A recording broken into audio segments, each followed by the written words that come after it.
বাংলাদেশের ফুটবলে একজন স্বপ্নের পুরুষ আসবেন, তার হাত ধরে এগিয়ে যাবে দেশের ফুটবল। এমন স্বপ্নটা নতুন নয়, আর এই স্বপ্নটার বহুগুণে মাত্রা যোগ করেছেন ইংলিশ লিগে খেলা হামজা চৌধুরী। পট পরিবর্তনের একটা উপলক্ষ থাকা চাই। জামাল ভুঁইয়া, তরিক কাজীরা সেই উপলক্ষ হয়েছেন বটে, তবে হামজা চৌধুরী একটু ব্যতিক্রমী। লাল সবুজ জার্সিতে খেলছেন হামজা চৌধুরী, এমন স্বপ্নে বিভোর বাংলাদেশের অনেক ফুটবল প্রেমী।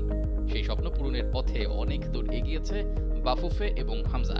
এর মধ্যে বাংলাদেশি পাসপোর্ট পেয়েছেন তিনি, ছাড়পত্র মিলেছে ইংলিশ ফুটবল অ্যাসোসিয়েশনেরও। এখন বাকি শুধু ফিফার প্লেয়ার্স স্ট্যাটাস কমিটি ও লিস্টার সিটির অনুমোদন।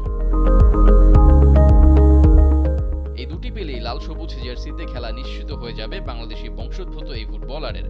নভেম্বরে ফিফা উইন্ডোতে আন্তর্জাতিক প্রীতি ম্যাচ খেলার কথা বাংলাদেশ দলের। বৃহস্পতিবার বাফুফে নির্বাহী কমিটির সভায় এই সিদ্ধান্ত নেওয়া হয়। প্রতিপক্ষ ঠিক না হলেও নিজেদের কাজ এগিয়ে রাখছে দেশের ফুটবলের নিয়ন্ত্রক সংস্থা। তবে আগামী মাসের উইন্ডোতে হামজাকে পাওয়া নিয়ে নতুন করে তৈরি হয়েছে শঙ্কা। ব্রিটিশ গণমাধ্যম বিবিসির খবর জানিয়েছে, লিস্টার সিটির অনুশীলনে কাঁধে চোট পেয়েছেন তিনি। খুব সম্ভবত কাঁধের হাড়ও সরে গেছে।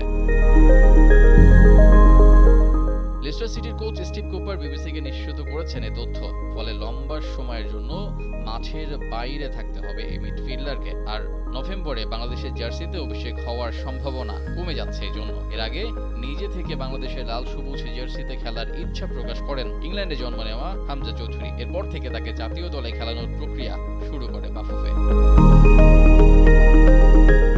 ইউরোপীয় ক্লাব ফুটবলের অন্যতম সেরা লিগের ক্লাবে খেলেন বলে হামজাকে ঘিরে বেশি আগ্রহী তৈরি হয়েছে।